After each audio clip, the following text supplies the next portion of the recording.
저 요즘 중국에 대해서 관심들이 상당히 높습니다. 그런데 우리가 중국 공산당 일당독재 체제이기 때문에 이 정보가 상당히 제한이 되어 있어요. 그래서 알기가 상당히 힘든 사건들이 많이 있는데요. 그 중에 이제 잘 알려지지 않았던 사건 중에 한조태양이라는 나라를 세우려고 했는데, 이 나라는 안위성 서성현이라고 있는데, 이곳에 살던 농민 한필현이라는 사람이 1957년경에 중국 공산당을 타도하고 대한조 또는 한조태양을 세우겠다라고 공기했던 이제 그러한 이 사건입니다. 그런데 뭐 거의 알려지지 않은 사건이죠. 그러니까 여러분 중에 아마 이런 국기가 있었다는 것을 아는 분은 뭐 거의 없다고 봐도 이제 무방할 것 같은데요. 이게 바로 농민 한필현을 필두로 이 중국 공산당을 타도하고 한조태양이란 국가를 세우겠다, 대한조를 세우겠다라고 했던 사람들이 만든 국기죠. 여기에서 이 바로 이제 태양을 나타내고 이 황색은 이제 농민들을 나타내는 겁니다. 그러니까 중국 공산당 자체가 사실은 농민들 중심으로 일으켜서 정권을 획득했는데, 여기에 대해서 또 중국의 안위성의 농민들이 중국 공산당을 타도하고 새로운 왕조를 세우겠다 이렇게 나온 거니까 이제 의미심장한 사건이죠. 이 사건의 이제 핵심은 중국 공산당 내의 비밀 결자 정권이고, 그 다음에 한필현이라는 인물이 황제를 자칭을 했고 여러 추종 세력이 있었죠. 그리고 존속 기간은 1955년 9월이라는 설도 있고 1955년 초라는 설도 있습니다. 그러다가 1957년 4월 3일까지 존속하다가 1957년 4월 1일에 이제 봉기를 일으켰었죠. 바로 이 안위성 서성현이라는 곳을 중심으로 봉기를 일으켜가지고 북경까지 치고 올라가서 북경에서 황제로 등극하겠다라고 했던 그러한 이 사건이 바로 대한조 사건, 이게 한조태양 사건인 겁니다. 그런데 어떤 역사적인 사건들을 볼 때는 반드시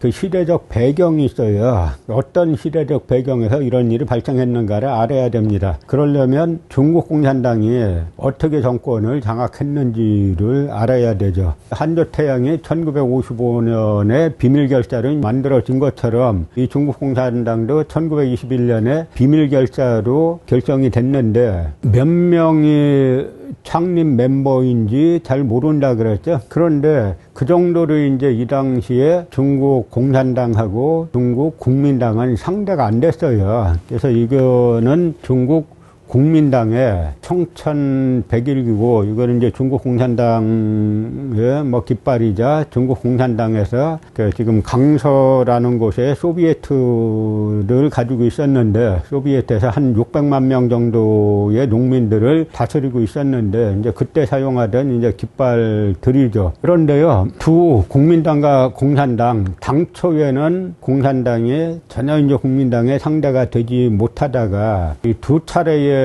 국공 내전을 거치면서 이 공산당 세력이 아주 급속도로 이제 성장을 하게 됩니다. 그런데 이 국공 내전이 발생하는 거나 국공 합작이 발생하는 거나 다 그 핵심 이유는 뭐냐면 대부분 일본 때문에 발생하는 일들이에요. 그래서 일본이 중국을 침략하고, 그러니까 처음에는 1차 국공 합작 같은 경우는 사실 군벌들을 타도하겠다라고 나왔다가 국민혁명군, 장개석의 국민혁명군이 군벌들을 타도하겠다라고 이제 나오면서 중국 공산당과 이제 일시혼을 이제 잡게 되는 거고요. 그랬다가 장개석 쪽에서 이 국공 합작을 파기했는데, 장개석 쪽에 이제 장학량이 장개석을 소환에 감금하는 그 유명한 소환사변이 발생하죠. 그러면서 장개석을 감금하고 그 다음에 일본과 일치 단결해서 항일 전쟁을 치르자라고 주장하면서 2차 국공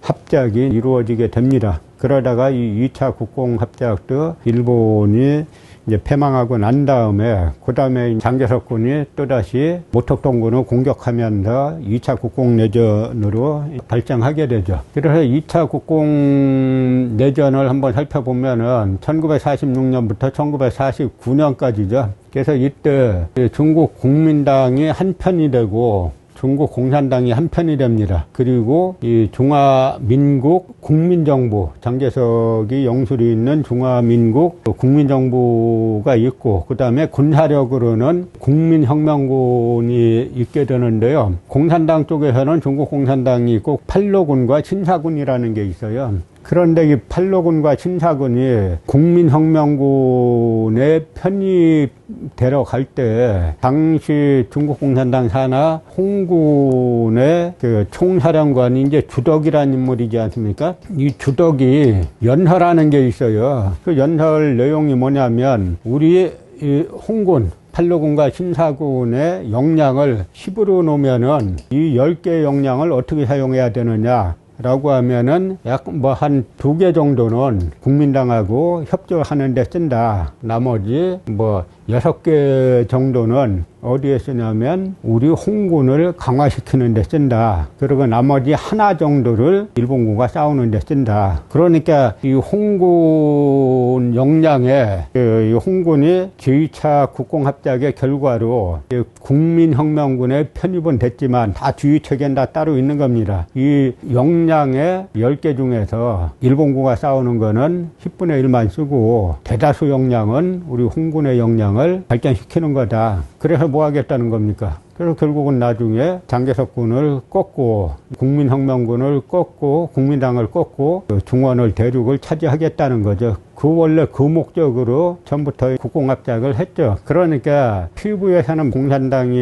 일본군과 싸우는 것처럼 나오지만 사실 일본군과 중국 공산당이 싸우는 거는 백단 전투라고 그 한 번 외에는 별로 싸운 게 없어요. 대부분의 전투는 대부분 국민혁명군이 수행을 했는데 역사라는 건 항상 승자의 기록이지 않습니까? 그러니까 항상 이긴 쪽에서 나중에 결국은 국공내전에서 모두의 예상을 뒤엎고 공산당이 승리를 하면서 그 다음에 마침 공산당이 항의를 아주 적극적으로 가장 주도해서 일본을 격퇴한 것처럼 그렇게 이제 국민들에게 끊임없이 중국 국민들을 홍보하고 세뇌하고 있는 겁니다. 그런데 2차 국공내전 때도 사실은 대부분 국민당이 이길 걸로 생각했어요. 심지어 스탈린 같은 경우도 국민당이 이길 거로 생각해가지고 항상 장개석하고 대화하려고 했지 모택동하고 별로 대화하려고 하지 않았습니다. 그런데 이 2차 국공내전 와중에 1946년부터 1949년까지 2차 국공내전의 운명을 가른 3가지 중요한 전투가 있어요. 첫째가 바로 이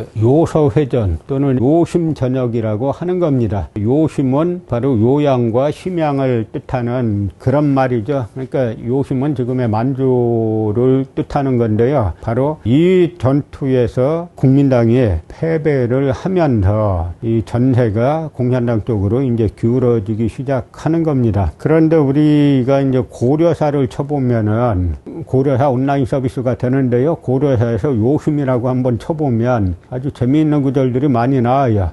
예를 들어서 고려군이 원래 국민왕 때 빼앗겼던 원나라가 잠시 100년 동안, 그러니까 만 98년 동안 차지했던 옛 강토를 회복하기 위해서 올라가지 않습니까? 그러면서 방을 붙여요. 고려군이 방을 붙여서 요심은 원래부터 우리 땅이다 라고 하는 그런 방을 붙이죠. 그러니까 이 요서회전, 요심 전역이 2차 국공내전의 운명을 바꾼 3대 대첩 중에 하나입니다. 또 하나는 뭐냐면 회해 전역이라고 해가지고 지금의 산동반도하고 하남성 일대에서 벌어진 전투를 뜻하고, 또 하나는 이제 평진 전역이라고 하는데요. 하나는 평진. 이 평은 이제 북경을 뜻하는데 북경이 옛날에는 북평이라고 불렸어요. 북경과 천진 이 일대, 그러니까 하북성 일대에서 벌어진 평진 전역, 이 3번의 전투에서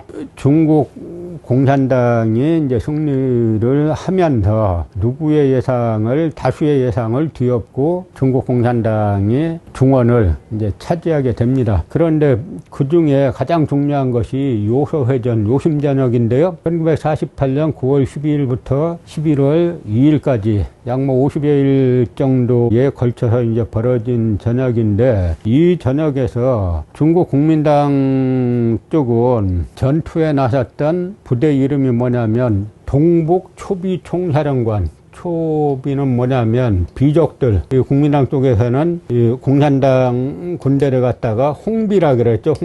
홍비를 갖다가 토벌하는 그런 총사령부라고 이름을 붙였고요. 그래서 총사령이 위리팡이라는 인물이고, 그 다음에 군사는 약 55만 명 정도가 있었습니다. 그런데 중국 공산당 쪽에서는 동북인민해방군이라고 이름을 붙였고, 사령원에는 그 유명한 이제 임표가 사령원이었죠. 그래서 숫자는 70만 명으로 공산당 쪽이 더 많았습니다. 그런데 이 전투에서 아주 결정적인 키를 쥐고 있었던 것들이 지금 이 만주 지역에 살고 있던 우리 교포들, 요즘은 뭐 조선족이라고 불립니다만 사실은 조선족이란 그 표현보다는 대일 항쟁기 때 독립운동하러 올라갔던 그 선조들이나, 그 다음에 나중에 그 일본에서 1930년대 이후에 만주 지역에 집단 부락을 만들어 가지고 경상도 전라도 지역에 농민들을 갖다가 이주시키게 되는데,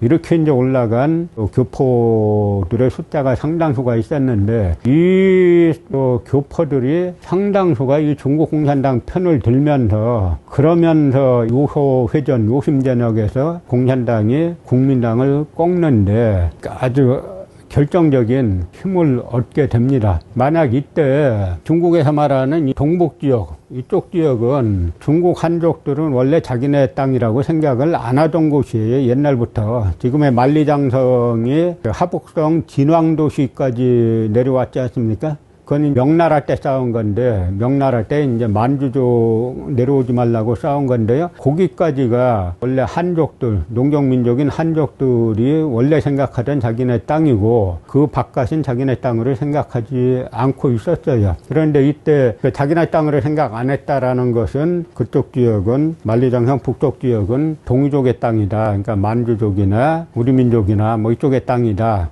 라고 생각하고 있었다는 거죠. 이건 제 이야기가 아니라 나중에 중국의 모택동 주석이 김일성 주석을 만나서 한 얘기에 그런 얘기가 있어요. 이 만주는 원래 너희 조상 땅인데 우리가 뺏은 건 아니다. 너희 조상들이 어찌어찌 하다가 잘못해가지고 우리한테 온 거지. 원래 너희 땅이다. 라고 한 그런 이야기가 있어요. 여기에서 그 역사가 그렇게 중요한 겁니다. 어떤 역사관을 갖고 있는가가 대단히 중요한 거예요. 만약 이 당시에 그 만주 지역에 살고 있던 한인들, 이분들이 상당수가 올바른 역사관을 가지고 있었고, 또 특히 그 지도자들이 올바른 역사관을 가지고 있었다 그러면 이 중국의 국공내전에서 상당한 키를 줄 수 있는 거예요. 그러면 이 올바른 역사관을 가진 사람들이 이 전투를 바라보고 어떤 태도를 취하는 것이 우리 민족에게 유리한가 라는 그 관점을 가지고 국공내전에 임했으면은 지금 동아시아 역사가 상당히 많이 달라졌을 건데, 이때 그냥 우리 한인 사회주의 계통의 지도자들이 대부분 중국 공산당에 충성을 하게 되면서, 그러면서 이 요소 회전이 중국 공산당의 승리로 귀결되는 데 상당한 역할을 했고, 그래서 지금의 만주 지역이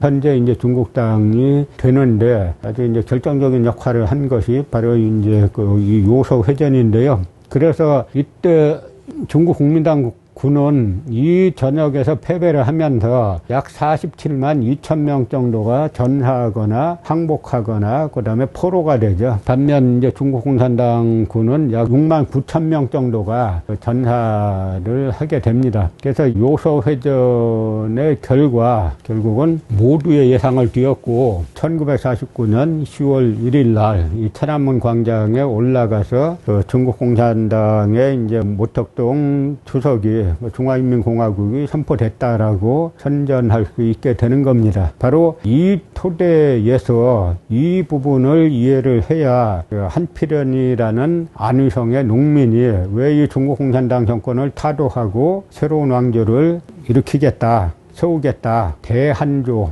또는 한조태양이라는 왕조를 세우겠다라고 나섰는지 알 수 있게 되는 겁니다. 그 다음에 이제 한조태양이라고 불리는 이후 왕조 건설 운동에 대해서 구체적으로 살펴보겠는데요. 빨갛게 쓴 이 부분이 바로 안의성 서성현인데 바로 여기를 기반으로 이 지역을 점령하고 그다음에 북경으로 올라가가지고 중국共產당 정권을 타도하고 대한조, 한조태양이라는 왕조를 세우려고 했던 거죠.